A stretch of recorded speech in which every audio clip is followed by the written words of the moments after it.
ગામમાં આટલા બધા મોટા કલાકારો આવ્યા હતા ને ખબર નહીં આ ભાઈને કેમ ઊંઘ ચડી રહી હતી. તો ફરી આવી ગયા છે એક નાના બ્લોગ સાથે. તો તૈયાર થઈને મમ્મી અને એક્ટિવાને લઈને ચાલે મામાને ઘરે જવા. એ આવો મેહુલ ભોણા ભાઈ આવો. હા આવતા તો આવી ગયો છું, પણ તમારા મોઢા ઉપરથી એવું લાગે છે કે આ અચાનક ક્યાંથી આવી ગયો. મને જોઈને તો નીતિનભાઈ બારોટ પણ શોકમાં આવી ગયા. ગામના ગોદરે આટલી બધી પબ્લિક વચ્ચે હું વિધાઉટ સિક્યોરિટી વગર આવ્યો હતો તો પણ મને કોઈ ઓળખતું ન હતું. તને કોઈ એટલું બધું ઓળખતું નહીં તો તારે સિક્યોરિટી લઈને આવી પડે. અને હે હકુબાનો વારો આવ્યો ને હકુબાએ તો આખા ગામને હસાઈ હસાઈ ગોડા કરી નાખ્યા. અને પછી ભાઈ બાકાજીકી બોલાવવા માટે આવી ગયા દેવાયત ભાઈ ખાવડ. ઓહ તારી સ્નેપ ઉતારી નાખતો તું એ લાગે સ્નેપમાં બાકાજીકી બોલાઈશ. 2 કલાકના ઉભા ઉભા ટોટિયા દુખાડીને આઈ જે ટોટિયા ના આરામ આલવા.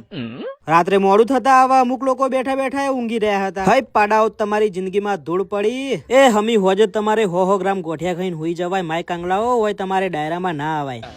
ડાયરો એમની આંખોની સામે ચાલુ હતો. અમુક બેટું ફોન માંથી જોશી. અને પછી આવી ગયો જીગાભાઈ નો વારો. જીગાભાઈ મારું દિલ તૂટ્યા વગર અડધી રાતે મને રોડાવી. એ પેલા અમે ચા પીને ઘરે હેડ્યા. તો લાઈક અને ફોલો કરી નાખો. ચોક ફરી આવા કલાકારો આવશે તો મળાઈશું.